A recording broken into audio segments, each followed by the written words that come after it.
recruiting. It's the most important thing you should be doing as a leader, as a company, yet it's so inefficient. And I heard from a recruiter that well-respected in the industry that 5 years ago, if you reach out to 500 to 700 engineers, you could probably make a hire as a recruiter. 2 years ago, that number jumped to 1,500 engineers to make one hire, which was already so difficult to manage. With AI, recently it's 5,000. So essentially, AI is actually making hiring a lot more noisier. It's bogging us all down. If you get reached out about 1,000 opportunities, it's not special anymore. Meaning comes from scarcity. So I think even more in the future, if it takes 5,000 emails to get one engineer hired, trust, relationships, and access, these things become more and more important. So I think that was our deliberate decision to work with recruiters rather than replacing them. Yeah. We paid out 50 million, soon much more, to our recruiters. Hey guys, I'm John Kim, one of the founders and CEO of Paraform. We raised 65 million to date, and in 2025, we 10x'd our revenue. We work with customers from early stage startups all the way to public companies like Palantir, Rippling, Decagon, Abridge. Paraform is an agentic hiring platform that makes hiring exceptional talent as easy as pressing a button.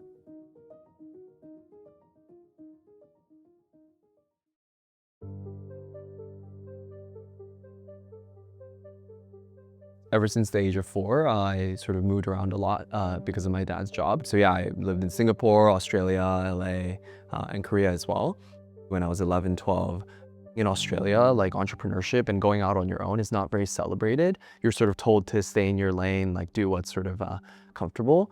My grandpa encouraged me to go to law school. He went to law school and he really wanted to be a lawyer, but he had to sort of take a different path because of his family. And so growing up, I always thought, that was the goal, and I did.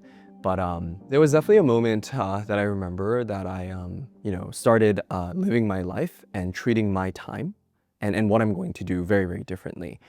I think I was 18 back then. I was very sick for 3 months. And so, I went to the hospital to get something checked up in Korea. I walked in and I was the only young person there. I remember a lot of people there were quite old, maybe in their 80s and 90s, so it felt very out of place. I obviously didn't really think that anything could go wrong. I just thought oh, I'm young, I'm invincible, that type of mindset.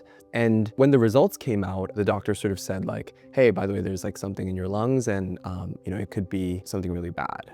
And I think when I heard that, everything changed. I started thinking, oh, well, in the most extreme sense, if I have only 1 year, 3 years left to live, what am I gonna do? What am I gonna do differently? How am I gonna spend time? And that actually really changed, I think, all of my brain chemistry and what I decide to do. Back of my mind, I always knew that I wanted to start and build my own company. When it comes to thinking that it's a big decision to start a company, it's what I always wanted to do, what I wanted to dedicate my life to. I thought that, okay, when I'm 75, 85 years old, that's my timeline. So I had, 65 years to figure something out, right? So if you think about it in your 65-year timeline, then all of a sudden you push things back, right? If you want to do something, you push it back. If you want to try achieve a goal, you think you have 10 years, 20 years. But if you think about that 65 years in 3-year terms, you are sort of forced to prioritize and think about what you really want. I think maybe that event made me think, okay, I have 3 years to make that happen, so let's do it now. And I think it added that urgency to start. For the next 3 years, every 6 months, I had to get it checked up to see if it's anything bad. So there was this sort of anticipation every 6 months of what's gonna happen. And turns out it was sort of like a false alarm. But I look back to that moment and, although it felt pretty terrible, maybe it was actually a blessing in disguise. I was actually on a business trip to New York, and that's when I met my co-founder, Jeff, at Paraform. So I went around asking other people around us, which were mostly founders, asking them, what is your #1 problem right now, and how much would you pay us to solve it?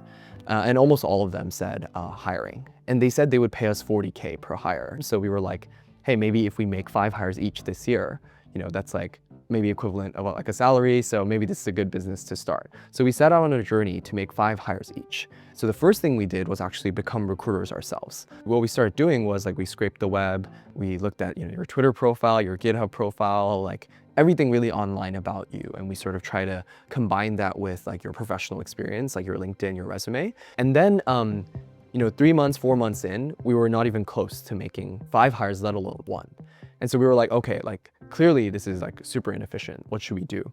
While we were exploring the problem space, we realized like it's actually like trust, access, and relationships. I could find a great engineer at Facebook or OpenAI right now, but doesn't mean that person will respond to me or know me or even interested in the opportunity, right? Whereas like maybe if your friend reached out, you might consider the opportunity or someone you respect, right?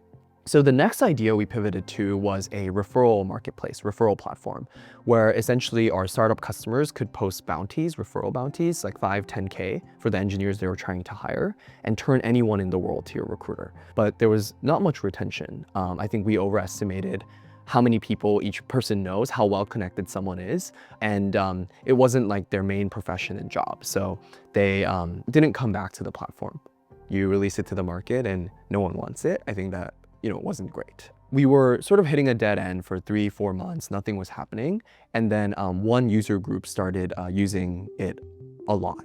We saw that user group growing, and these were like independent recruiters, recruiting agencies, headhunters, and it made so much sense. They're very well connected compared to most people.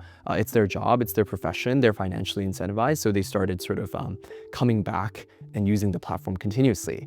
And I think that's when we realized, oh, we built something people want, and then it scaled to where Paraform is today. We're really focused on how do we match the right person to the right opportunity. That's done not by giving them 1,000 options and telling them to choose, but giving them 3 or 4 that actually really match what they're looking for. When you don't use AI correctly, I think it loses meaning and makes things not special, if you will. I think the word special is basically directly correlated to scarcity and directly correlated to quality over quantity. I think maybe AI can make 70, 80% of what recruiters do and automate that. But I think it's like the last sort of 20%, like the human touch, I think is like very, very important. Meaning comes from scarcity.